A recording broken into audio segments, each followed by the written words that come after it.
Let's talk about evolution. In order for evolution to occur consciously, there first needs to be a gap between here where we are and where we want to be. There needs to be a space. We cannot evolve towards something if we already are it. So we have to identify a location of thinking, feeling, speaking, doing, and being that is separate from where we want to go. Now, where we want to go is biological and psychological. Biologically, we're all trained, we're all programmed to feel sustainably better and avoid feeling chronically worse. Every human being in the history of humanity wants to feel better and wants to avoid feeling worse. Now, sometimes that's a little bit of a mixed up equation, right? If you have a sadistic parent, you may seek a sadistic partner, not because you want to feel bad, but because familiarity, family, corollary, feels more certain. It gives you a sense of certainty that feels good, right? So here's where we are, and this is the ideal, right? Because we don't want to feel worse. We don't want to go backwards.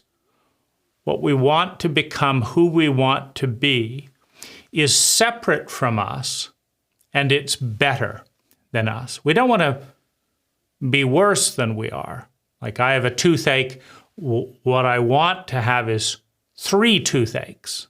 And then after I get that down, then I'm going for 10 toothaches. And that's just, about as much misery and pain as I can possibly imagine. So I've arrived, right? If I can just avoid brushing my teeth, eat a lot of wheat and sugar and not use many mouth rinse, if I can just do that long enough so that I have 10 toothaches, life is made, right? Now, we're all aspiring towards something that is better. And we call that the ideal, right? It's better than we are now. Every human being in the history of humanity has that biological and psychological need to become more, to become better, to move to a better place, right? And that's growth. That's life, right? That's movement. So the question is, what is the ideal, right? Well, if you're poor and are in a state of shame and misery because you're in a sociopathic and capitalistic environment, meaning a capitalist environment that is sociopathic means that the only reason anyone would help you out of your misery is if you're useful to them. You have no value in and of yourself. It's just about whether or not you're useful to them, right? And they wouldn't give you a penny to save your life if it wasn't useful to them. So if you experience that level of dissociation, that level of helplessness, that level of frustration, and you're poor and you can't figure out how to meet your needs because you don't have any money and it's a capitalist paradigm, then the ideal probably could take a few forms. One, you could kill all the rich people, right? Because they're the source of your pain, right?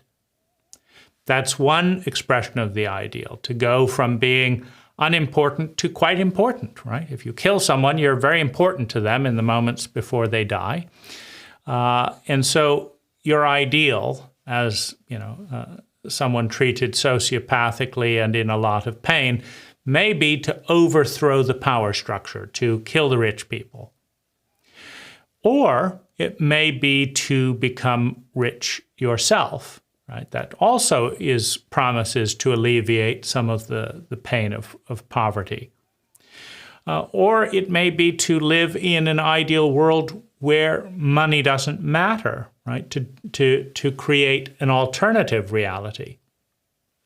I'm in this reality where money is the only thing that matters, and I'm in a lot of pain. But in this alternative reality where money doesn't matter, then when I explain that my neck is hurting, the masseuse doesn't charge me money, they just give me a free massage. And that's the reality I want to be in, right? So the ideal represents the best path. What's the best mean? It means the thing that you and I can figure out, right?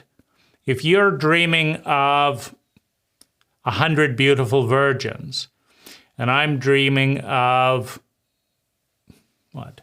A cup of tea, a Porsche, a new Tesla, right? It's because relative to where we are right now, that particular ideal seems to, based on the data we have available to us, offer the best hope of realizing sustainable well-being with the least amount of friction, right? Maybe there are many ways to feel better, but we'd have to think about those. We'd have to read books to understand them, et cetera, et cetera. So we're all pursuing heaven. Heaven is the archetype of the ideal. Now, the ideal always has a few foundations, right? And Plato called these beauty, truth, and goodness, right? Beauty, truth, and goodness is the ideal, right? That if we're really true to ourselves, to our ideals, for example, we're kind to other people. We treat others then the way we'd like to be treated, right? It's more beautiful to be kind than it is to be sociopathic. And so we move towards kindness and generosity and the pursuit of beauty and the truth of goodness, right? That if we pursue beauty, truth, and goodness as we understand that far enough, that life will get better and better. So we each have a model of that, right? The perfect G.I. Joe soldier, the best flat screen TV, the fastest race car, the loudest motorcycle tailpipe. Ah, it's beautiful. Everyone looked at me.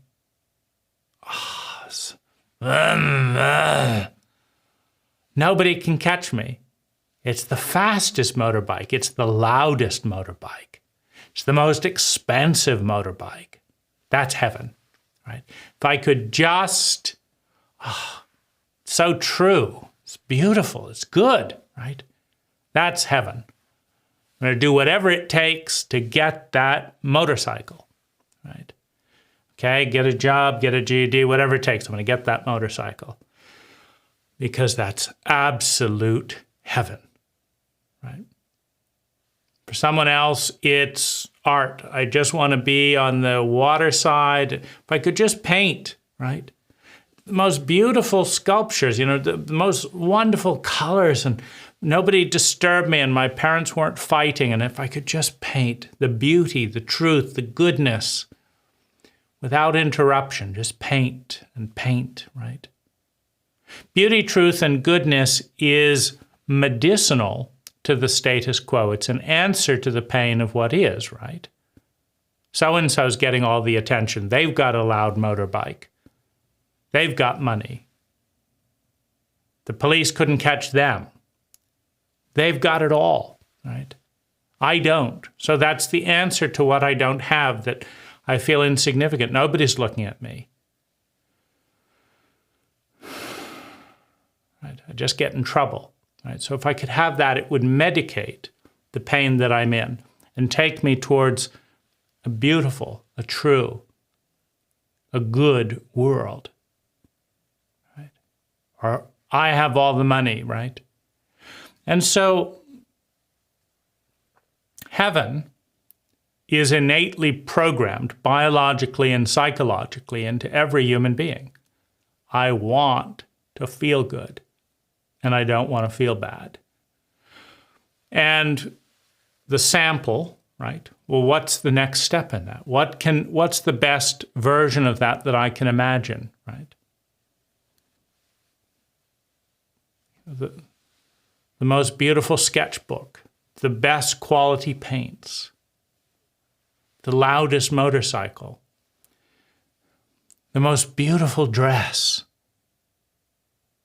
right? The Gucci handbag. These are symbols. These are stepping stones towards a beautiful, a good, and a true world, as we can see that. But life is about moving towards a more beautiful world. It's about the steps.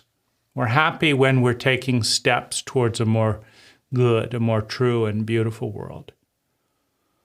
And we're unhappy when we're trapped where we are, when we can't grow, when we're going backwards, when the cult tide of the majority is pushing us downhill, away from a more beautiful, a more true, a more good world. Now, the ideal is where we're aiming. It's where we're going, right? Now, to sin is to miss the mark, and we all miss the mark, right? To sin is to take aim and miss the target. Well, the first aiming is the ideal, right? When we lie, cheat, steal, damage our health in order to get that expensive, fast, loudest motorbike, and we get it, and we've lost trust, we've hurt our body, right? The first sin is elevating one thing above all others without any regard for the price. You know, if you sold your kidney, if you pimped out your little sister so that you could get the motorbike, right? The first sin is the taking aim, right?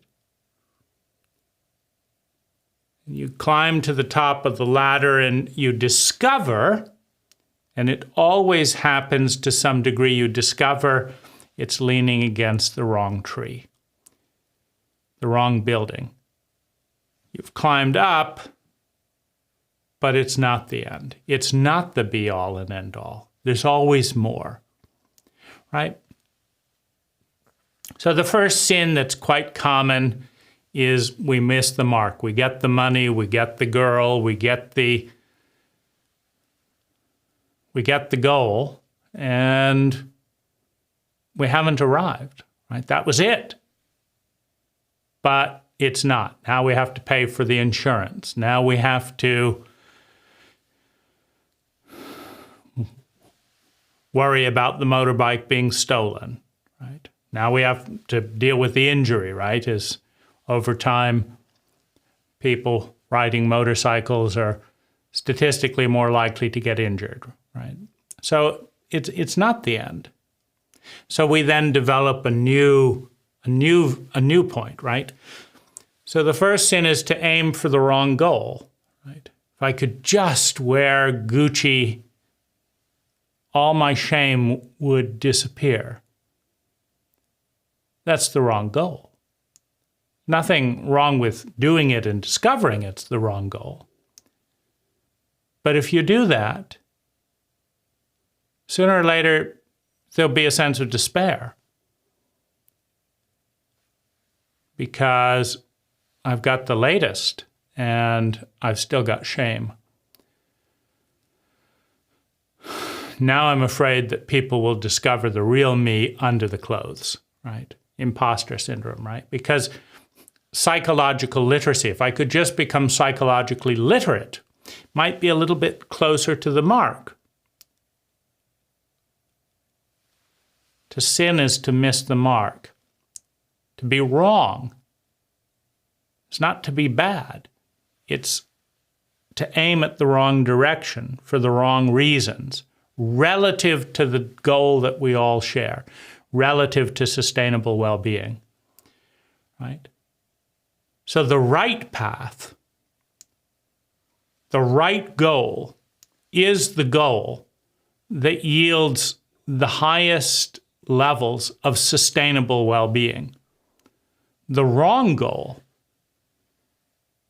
is something that consumes a lot of time, money, and natural resources and does not provide the well-being that was promised.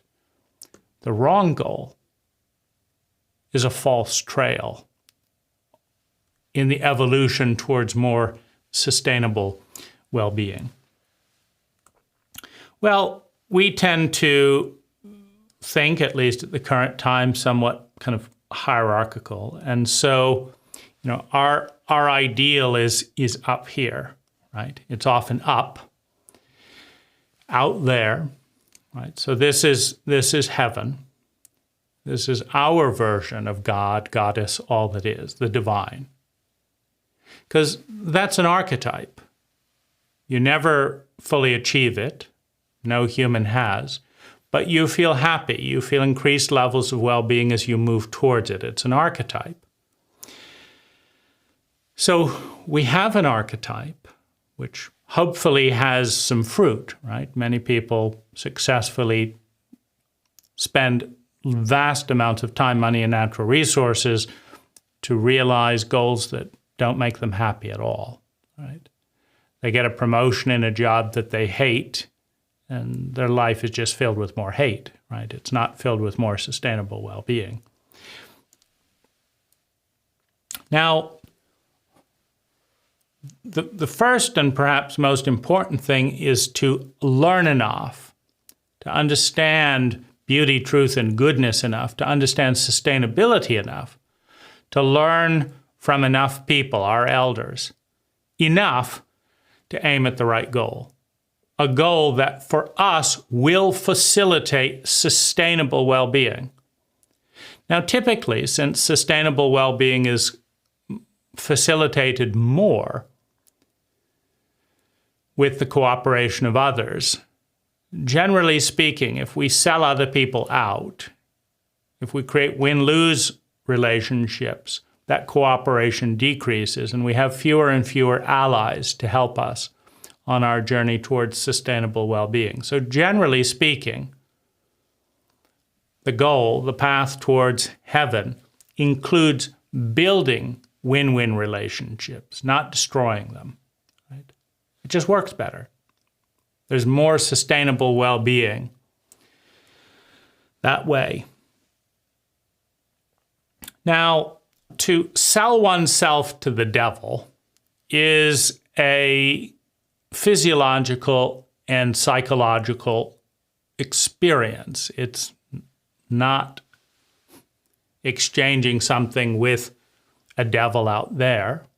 We all have a reptilian brain, and so you have one and I have one, right? And the reptilian brain is the devil, right? It's the snake, it's the serpent, it's the reptile. It's governed by fear of pain, and its protocols are fight, flight, and freeze, right? And the devil will keep you alive. The reptilian brain will keep you alive, but it will steal your soul. Your soul is the empathic brain, your humanity, right? So when you hurt someone in order to get what you want, right? You lied. Someone else went to jail. Someone else's life was ruined, but you got $100,000, for example.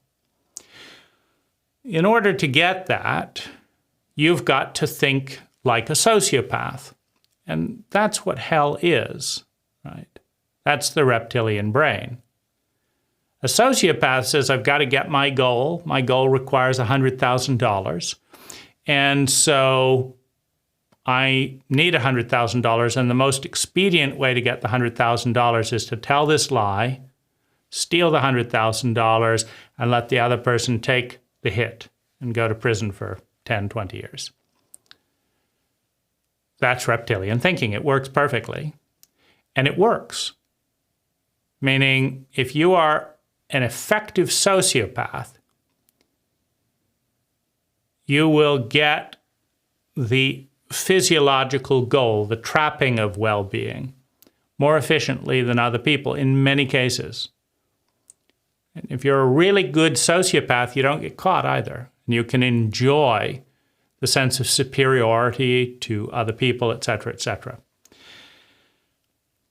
So what's the problem?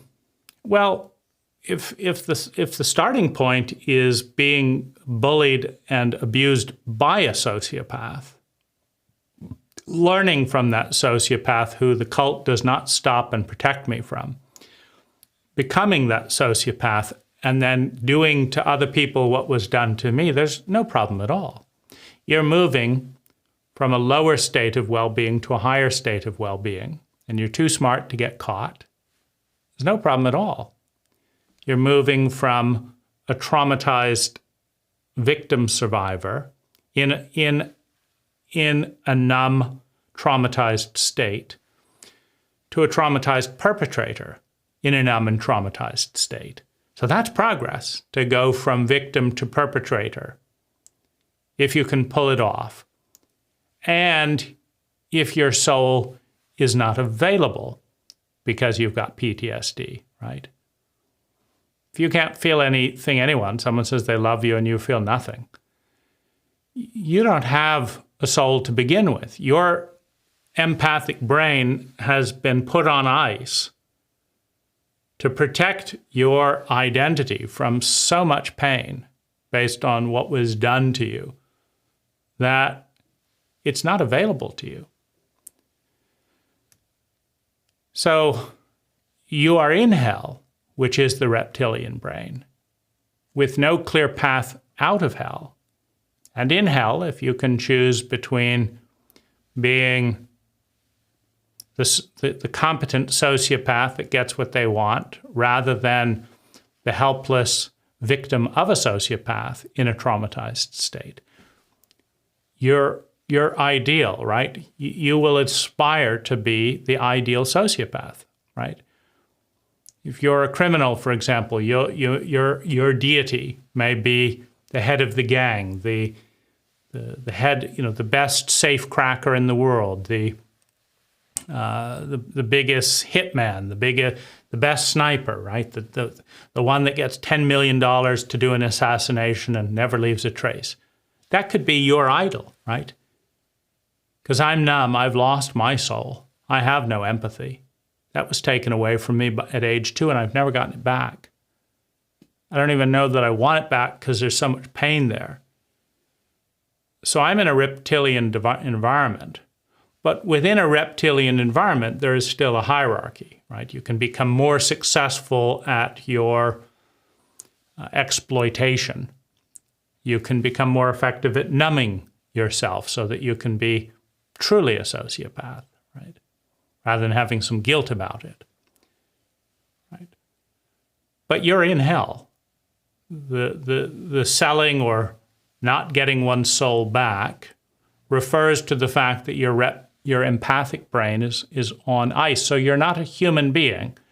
You're a very competent robot that does not understand your relationship with other people, right? And so there's movements, there's upper and lower hells. You can become the typical sense of a higher and lower demon. You can get more and more good at your craft of manipulating other people with fear, out of fear, to get what you want. Right? That's what sociopaths, that's what reptiles do.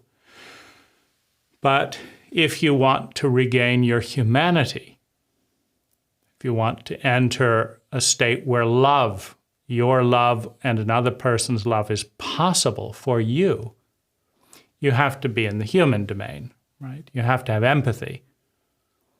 Now, this puts limitations, right? You can't just rape someone because you want sex, because you're after something that's more valuable. It's called love. Right? If you rape someone, they'll hate you. They won't love you, right? Unconditional love is rare, right? And conditional love usually includes no rape involved, right?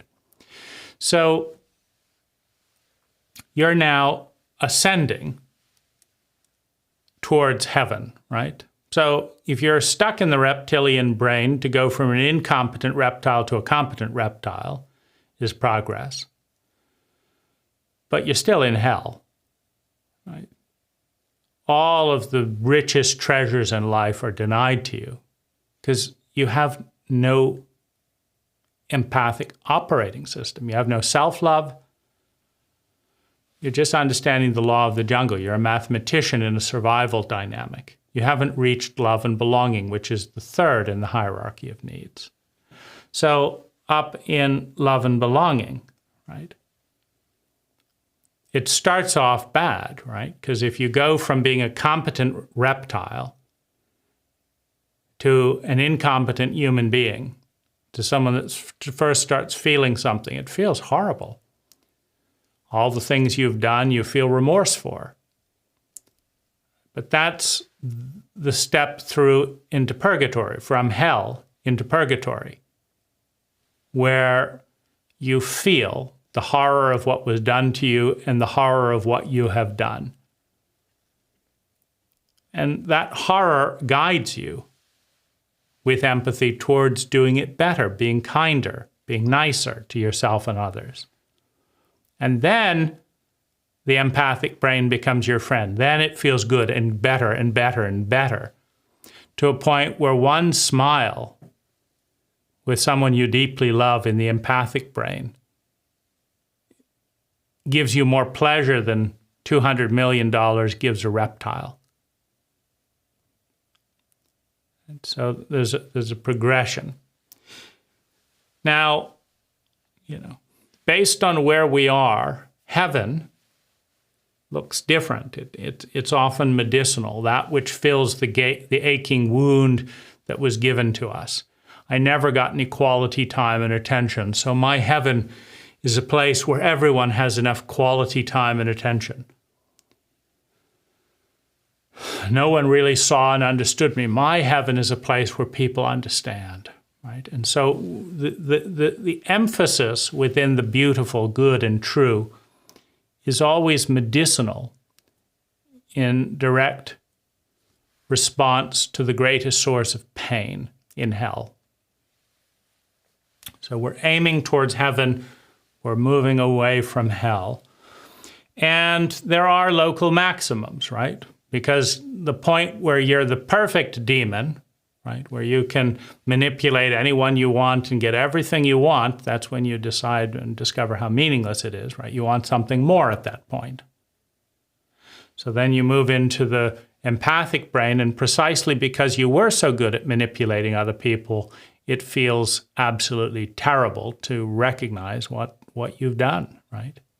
So you move from the peak down to the valley before climbing the new peak, which is empathy, right?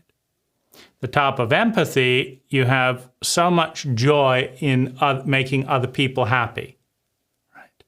But then you move down again into the valley, right? Because you realize that what makes people happy, right? I deliver the perfect candy to this person. I say, no, you're not gaining any weight at all. And all these people are so happy. I'm happy, they're happy. Oh, you're the perfect person, right? You hand the Playboy magazine to the teenager. Everyone's just so happy, right? Because you have empathy, right? You want them to feel great, and you do what makes them feel great. But it's also a local maximum, right? You can't go all the way to heaven, meeting the needs, preferences, delusions, and addictions of everyone around you. Right? And so to move towards the next state, you have to give all that up. Now nobody's happy. You used to do this, you used to do that, you used to do that, right? But now you have transcendence, right? Transcending the ego. And you have the sheer bliss, right, of realizing the joy of being. It doesn't matter if you have a moped or a high-powered racing bike, right? It doesn't matter. You have a 1970s Chevette or a Ferrari. Anyone can feel the joy of being. Anyone can touch heaven. A heaven that is brighter, more beautiful, more true, more good than this local maximum of satisfying all the whims and wishes, all the fantasies with the empathic brain. But you can't get there without letting go of the attachment, right? To all the little agendas and protocols to do this and get the drugs and do this and do that, right? So as we move from heaven to hell in some cases, but from hell to heaven, right? As we go through the local maximums, it kind of looks like that, right? We're moving closer to heaven. But in the middle, there are valleys, right? So you go from a crappy phone to a better phone that's really better. It's different. The first day, you don't know how to use it. Your fingers aren't used to it, but then they adjust to something better. So you have to have a dip before a climb. To dip before a climb.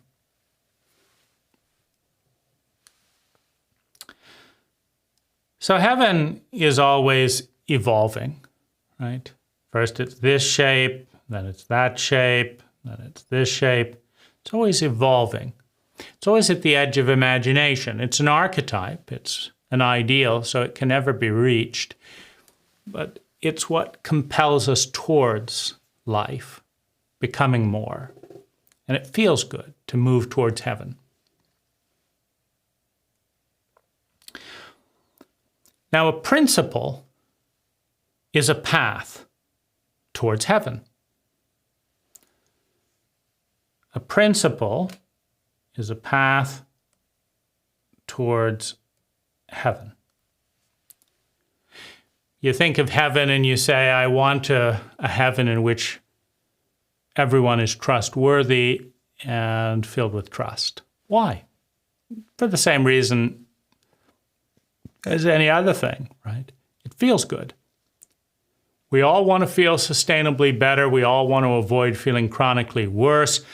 Trusting trustworthy people feels 10 times better than not trusting untrustworthy people, or not trusting trustworthy people, or trusting untrustworthy people and getting hurt, right? Right? The best one in the whole combination is trusting trustworthy people. It feels better every single time. Why? Well, trustworthy people don't betray you. And so first of all, you benefit from trusting them. That's the first thing. So if you trust a trustworthy person, you benefit. How do you benefit? Your life gets better, you feel better. The second thing is, not trusting someone means being afraid and suspicious of them and analyzing, saying that's not right, criticizing that. That doesn't feel as good as just saying you're trustworthy, right? It's easier. They're not trustworthy because of this, this, this, and this. Requires a lot more effort, right? Than just saying you're trustworthy, let's connect. right? Now, your network is bigger if there's more trust.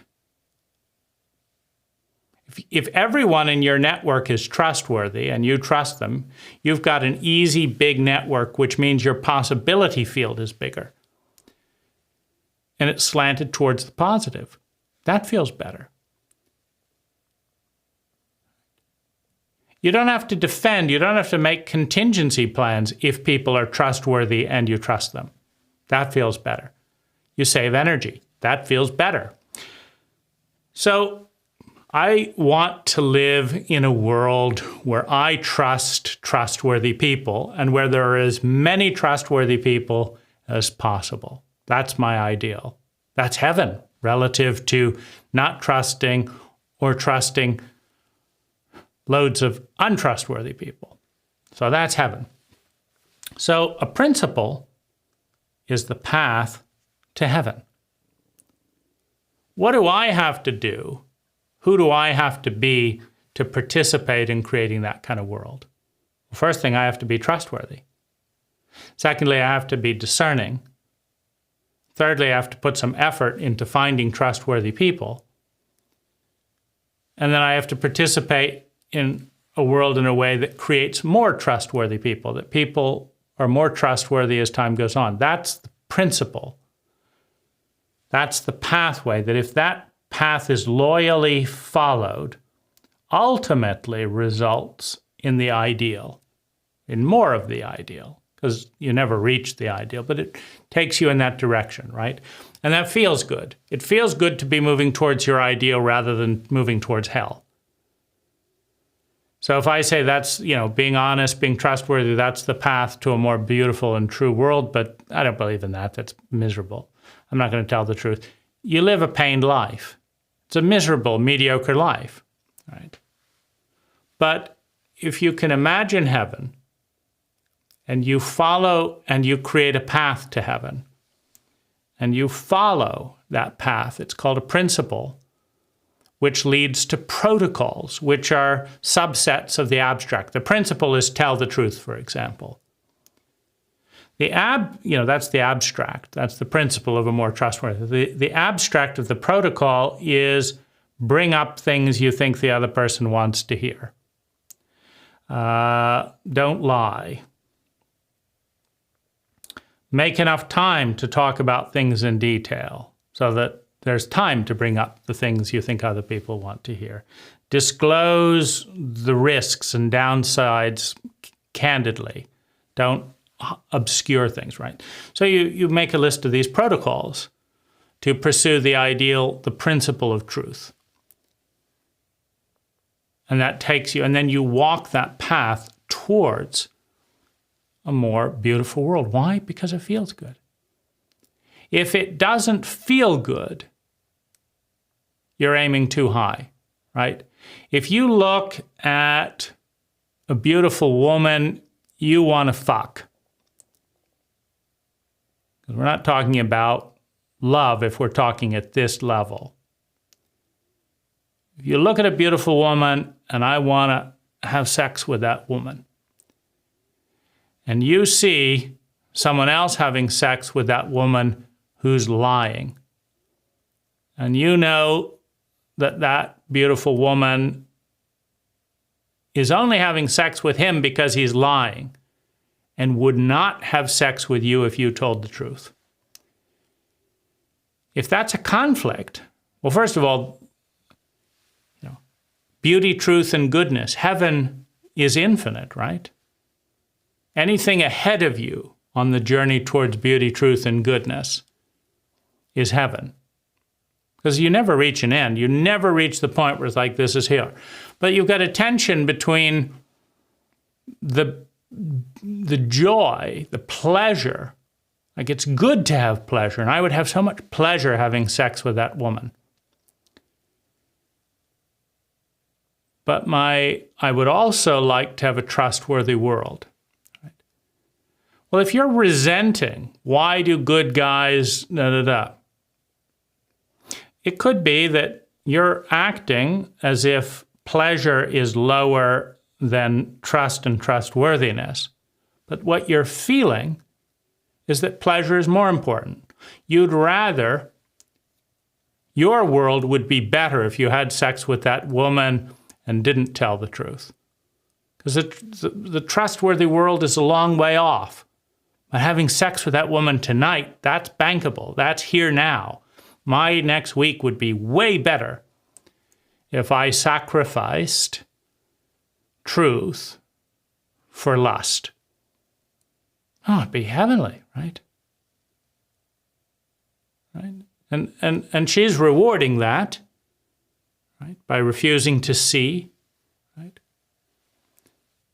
She's rewarding that. So I just want the pleasure.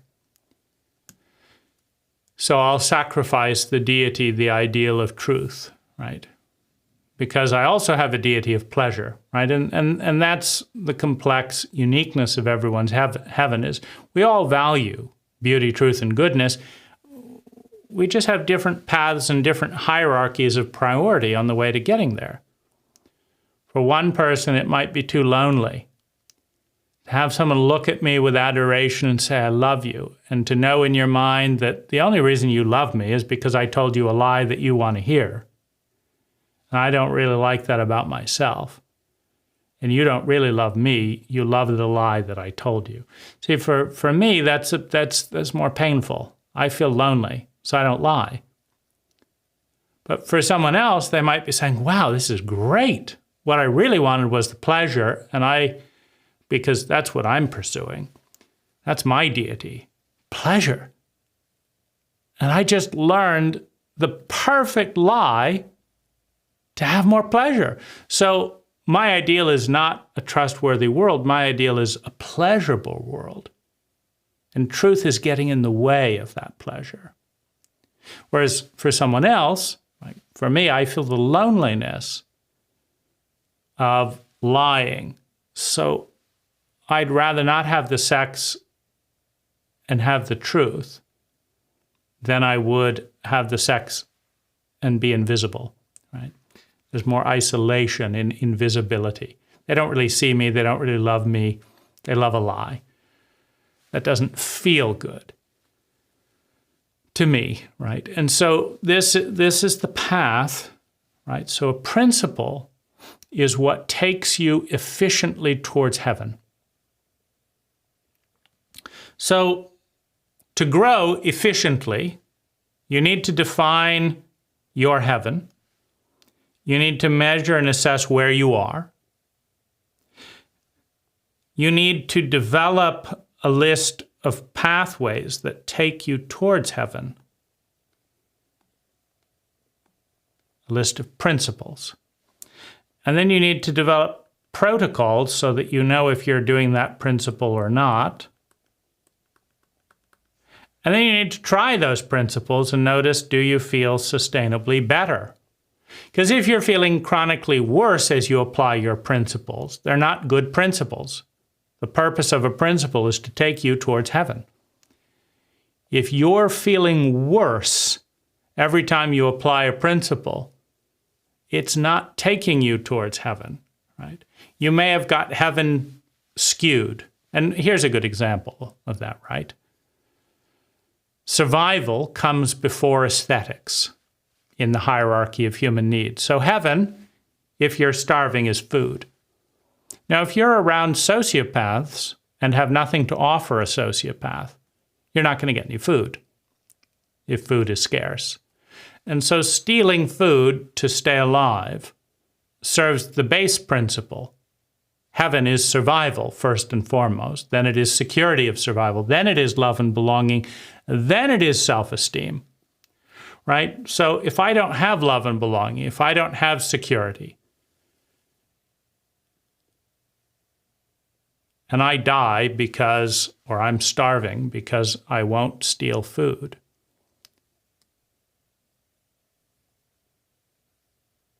my pain could be going up because I haven't understood that the first level of heaven is survival. Then it's security of survival, right?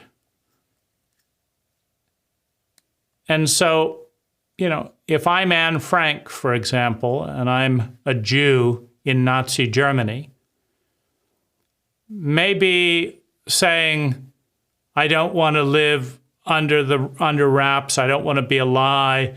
Here I am. Take me to the concentration camp. I'm not going to live a lie. Maybe that standard of truth, which is moving towards heaven, the heaven of a transparent and trustworthy world, if it gets me killed, it's not actually taking me to my level of well-being. I need to worship lies. I need to stay in reptilian territory until I get to a certain point where I can pursue the higher ideals without killing myself.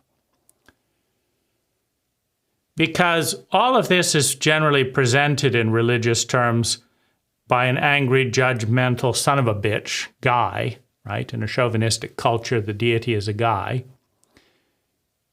right? Who's going to punish you if you divert from the path. But that's not it at all, right? It is our nature to seek something more beautiful, good, and true than we have because it feels good. It is our nature to pursue sustainable well-being to the best of our ability.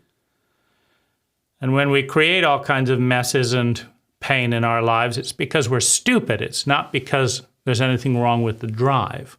It's because we lack talent. We all want to feel good. We all want to go towards heaven. And principles are the path, right? But there's also a step 1 and a step 2, right? We may have a principle of excellence because excellence has more beauty to us than stupidity and incompetence. It's more beautiful to be excellent. Just look at that sports player. The way they move their body with such excellence. It's beautiful. It's good. It's true. Right? But if we're in the hospital with a cast and we remove the cast because we want to move more excellently, but we permanently injure our arm, right? We have to get the sequence right. So we're all pursuing heaven, some of us more competently than others. And the principles are the pathways, the things that direct our consciousness towards the ideal, that bring integration and integrity between us and the ideals that we hold. Because the worst thing is to recognize God, Goddess, all that is. To see it in its beauty, truth, and goodness, and to turn away from it, to create the opposite, and feel the pain of that growing. That's the worst thing. The most satisfying thing is to give ourselves, to give our lives in service of beauty, truth, and goodness, in incremental steps that says, yes, I'm making progress. That's progress. To give ourselves to God, to Goddess, is to wholeheartedly pursue our pathway towards beauty, truth, and goodness, and what tells us we're moving generally on the right direction. Not always, because you have to remember the local maximums, right? And become the perfect sociopath, but now I'm going to give that up and become a terrible empath. I'm going to become a perfect empath, and then I'm going to give that up and become a terrible transcendent being, right? And pursue a sense of acceptance of all that is, of just sheer presence in every moment. And I'm going to become a terrible empath in a certain sense, right? Because I'm not manipulating and angling and doing this and doing that. I'm loving and accepting what is.